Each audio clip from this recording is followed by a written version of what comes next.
Vita, I hope you're hearing me clearly, all of you. I am. Warm greetings from the island of Malta. For those of you who have never been to my country, like yours, Vita, ours is a small island in the middle of the Mediterranean, on the south side, close to Italy. We are a member of the European Union, and it was a pleasure for me to see José Manuel Barroso, because when I was Prime Minister, he was President of the European Commission, so we were meeting regularly around the table of the European Union. And greetings to him, as well as greetings to all the friends that I have noticed are participating, whom I last met last March in Durango, in Mexico, when Ash Pashauri and some of you organized the World Sustainable Development Forum there, and it was an opportunity to discuss a lot of issues related to climate change, but also some focus on the importance of the ocean. You will obviously all understand how important it is, well, how the ocean is important for everybody, but for an island such as mine, where our livelihood, our quality of life, our survival depends on the sea that surrounds us, you will understand how important this is for all of us, from all aspects. I will come back to this point later on. I do not intend to give you a lot of details about statistics, etc. I am not a scientist. I am a lawyer by profession. I was in politics for 30 years, and I can give you my perspective as a politician with respect to this particular issue. So I need to put 4 points in brief to you. First, we are discussing, of course, the importance of the ocean and putting it within the context of our health and the health of the ocean itself. Now, this is curious because the context in which we are all meeting today is a context which is very special. Probably the world has never seen anything like this before. We have just, and still are some of us, going through a lockdown situation. The whole world came to a stop. The whole world decided to take a decision that had never been taken before. Shut down completely. Why? Because of the pandemic. Because of a virus that has threatened our health. Now, I am impressed because this proves that when we really want to do something about an issue, we can really do something extraordinary. But you see, what worries me is with the pandemic, with the COVID-19, there is always the hope that there will be a vaccine in the short term. But hang on, what about our planet? What about the climate change? What about our ocean and the disaster we saw at the beginning of this virtual forum with the feature presented to us by Sir David Attenborough? Shouldn't we panic even more about the state we are in today and the state we have brought our oceans, on which we depend so much? I keep reminding myself when reading about this matter that, you know, life on our planet started from the ocean. Life started from the sea around us. I am scared that if we don't do something and we don't do it urgently, then life will end because of our ocean, because we have condemned our ocean to become what it is slowly becoming, a major challenge that needs to be addressed. So we need to put our discussion today within this context and understand that we cannot continue to take the oceans for granted. We're surrounded by it, some of us, and we seem to be taking it for granted, thinking that it will remain there forever. Whereas we should be taking urgent action on this first point. Second point, our future depends on what we're going to do about our ocean. I noticed during the chat that went on, while there were the other speakers, there was one particular question which puts a challenge to us.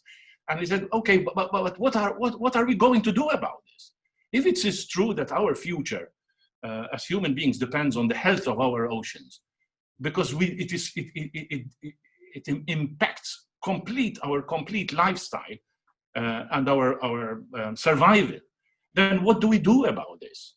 So let's understand that our future depends very much, not just on us talking about this issue, but on actual concrete action that need to be taken. It was a pleasure listening to José Manuel Barroso. I will refer you, just please, I invite you to look up the most recent studies and reports carried out by the European Union. The latest one I have available is dated 2019. It is titled Improving International Ocean Governance. It's a very short report, but clearly lays down some important steps that can be taken on a global, on a regional, on a national level. And I think the young generation, if there is nothing that they can do, they can speak out. They can push their politicians to try and do something about this. Let us not just resign ourselves to the fact that we are communicating via Zoom or via Facebook or via, the pressure needs to be put on the decision takers and the decision makers. That was my second point. So that's our future. The third point is a little bit of a positive point. Again, linked to what I was saying earlier on with respect to the pandemic, with respect to the virus. You know, we have learned some lessons in these 2 months. I am 66 years of age, but the lessons I've learned in these last 2 months, I've never learned in 66 years. You know, and one of the lessons is that when we really decide to do something about our environment, our climate, things do change. I'll give you one example. I did not want to take up too much of your time, but I wanted to put up a photo, I have not managed, of our free port. Malta has some beautiful harbors. One of them is a free port. Now you can imagine what happens in a free port.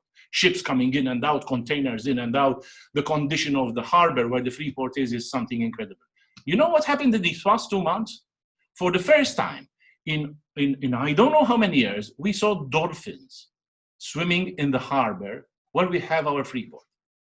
Now all the Maltese population were flabbergasted. They were surprised. They were happy by the fact that we saw dolphins swimming into our harbor, which for so many years was taken over completely by the industrial operation that is taking there. So this does change, and nature itself answers, speaks out, in fact, and tells us clearly what needs to be done, what has to be done, and what the results will be. So that's a message of hope. We have learned, therefore, that small changes in our everyday lifestyle can bring about some dramatic and astonishing changes. This is also the message that Sir David Attenborough put to us in his brief presentation at the beginning of this forum. Clearly, the ocean is today with less pollution. We see species reappearing in areas that had once been abandoned, and our ecosystems are healthier. So in any way, you know what I'm trying to say. If we really put our mind to it, if we really decide that this needs to be done, then for heaven's sake, let's do it, because we can actually save this blessed planet. Finally, my fourth point. When I was in Mexico in last March, and I was scheduled to give my speech in Durango, that same morning, I had my radio on and I was listening to the BBC radio news.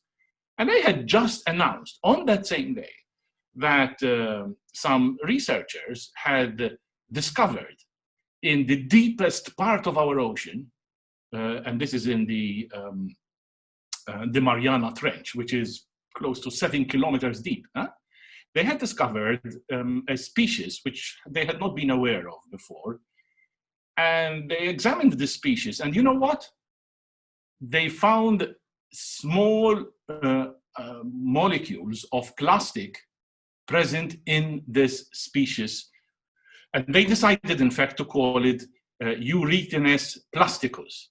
My point here is that even if at that very deep part of our oceans, plastic has managed to reach even at that depth, and even species down there are presenting these symptoms, then clearly this is a major issue. And I will conclude on this. We can make a list of 1,000 different initiatives, but I ride onto the points made earlier. Let us take plastic as a priority for us. Let us put plastic as a priority. And you know what?